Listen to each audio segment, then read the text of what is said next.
Good afternoon. A lot happening in the Middle East. After 13 years of civil war in Syria, more than half a century of brutal authoritarian rule by Bashar Assad and his father before him, rebel forces have forced Assad to resign his office and flee the country. We're not sure where he is, but there's word that he's in Moscow. At long last, the Assad regime has fallen. This regime brutalized and tortured and killed literally hundreds of thousands of innocent Syrians. The fall of the regime is a fundamental act of justice. It's a moment of historic opportunity for the long-suffering people of Syria to build a better future for their proud country. It's also a moment of risk and uncertainty. As we all turn to the question of what comes next, the United States will work with our partners and the stakeholders in Syria to help them seize an opportunity to manage the risks. You know, for years, the main backers of Assad have been Iran, Hezbollah, and Russia. But over the last week, their support collapsed, all three of them, because all three of them are far weaker today than they were when I took office. And let's remember why. After Hamas attacked Israel on October the 7th, 2023, when much of the world responded with horror, Iran and its proxies chose to launch a multi-front war against Israel. That was a historic mistake on Iran's part. Today, Iran's main territorial proxy, Hezbollah, is also on its back. Only 12 days ago, I spoke from the Rose Garden about the ceasefire deal in Lebanon, a deal that was only possible because Hezbollah has been badly degraded. Meanwhile, Hamas has been badly degraded as well. Iran's own military capabilities have been weakened. Iran tried 2 times to attack Israel, and the United States and built a coalition of countries to directly defend Israel and help defeat those attacks. All this made possible for Iran and Hezbollah to continue to prop up, impossible, I should say, for them to prop up the Assad regime. Additionally, Russia's support for Assad also failed. And that's because Ukraine, backed by our American allies, has put up a wall of resistance against the invading Russian forces, inflicting massive damage on the Russian forces. And that has left Russia unable to protect its main ally in the Middle East. Excuse my cold. The upshot for all this is, for the first time ever, neither Russia, nor Iran, nor Hezbollah could defend this abhorrent regime in Syria. And this is a direct result of the blows that Ukraine, Israel, have delivered upon their own self-defense with unflagging support of the United States. You know, over the past 4 years, my administration pursued a clear and principled policy towards Syria. First, we made clear from the start sanctions on Assad would remain in place unless he engaged seriously in a political process to end the civil war, as outlined by the UN Security Council resolution passed in 2015. But Assad refused, so we carried out a comprehensive sanction program against him and all those responsible for atrocities against the Syrian people. Second, we maintained our military presence in Syria, our counter-ISIS, to counter the support of local partners as well on the ground, their partners, never ceding an inch of territory, taking out leaders of ISIS, ensuring that ISIS can never establish a safe haven there again.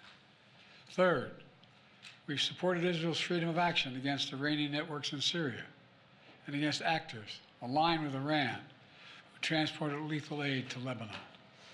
And when necessary, ordered the use of military force against Iranian networks to protect U.S. forces. Our approach has shifted the balance of power in the Middle East. Through this combination of support for our partners, sanctions, and diplomacy, and targeted military force when necessary, we now see new opportunities opening up for the people of Syria and for the entire region. Looking ahead, the United States will do the following. First, we'll support Syria's neighbors, including Jordan, Lebanon, Iraq, and Israel, should any threat arise from Syria during this period of transition. I will speak with leaders of the region in the coming days. I had long discussions with all of our people earlier this morning. And I'll send senior officials from my administration to the region as well. Second, we will help ensure stability in eastern Syria, protecting any personnel, our personnel, against any threats, and will remain our mission against ISIS will be maintained, including the security of detention facilities where ISIS fighters are being held as prisoners. We're clear-eyed about the fact that ISIS will try to take advantage of any vacuum to reestablish its capabilities and to create a safe haven. We will not let that happen. In fact, just today, U.S. forces conducted dozens of precision strikes, airstrikes, within Syria, targeting ISIS camps and ISIS operatives. Third, we will engage with all Syrian groups, including within the process led by the United Nations, to establish a transition away from the Assad regime toward independent, sovereign, I want to say it again, sovereign Syria, with a new constitution, a new government that serves all Syrians. And this process will be determined by the Syrian people themselves. And the United States will do whatever we can to support them, including through humanitarian relief to help restore Syria after more than a decade of war and generations of brutality by the Assad family. And finally, we will remain vigilant. Make no mistake, some of the rebel groups that took down Assad have their own grim record of terrorism and human rights abuses. We've taken note of statements by the leaders of these rebel groups in recent days, and they're saying the right things now. But as they take on greater responsibility, we will assess not just their words, but their actions. And we are mindful that there are Americans in Syria, including those who reside there, as well as Austin Tice, who was taken captive more than 12 years ago. We remain committed to returning him to his family. As I've said, this is a moment of considerable risk and uncertainty, but I also believe this is the best opportunity in generations for Syrians to forge their own future, free of opposition. It's also an opportunity though far from certain, for a more secure and prosperous Middle East, where our friends are safe, where enemies are contained. And it would be a waste of this historic opportunity if one tyrant were toppled and only to see a new one rise up in its place. So it's now incumbent upon all the opposition groups to seek a role in governing Syria, to demonstrate their commitment to the rights of all Syrians, the rule of law, and the protection of religious and ethnic minorities. These past few days have been historic. And it's in the days ahead that will determine the future of this country. And we intend to approach them with strength, wisdom, and resolve. So thank you very much. God bless America, and God protect our troops. Thank you. What should happen to Assad now, Mr. President? Mr. What President, does are the you U.S. concerned know about all about that war in Austin the Tice? Middle East? What does the U.S. know about where Austin Tice might be and if he's safe? We believe he's alive.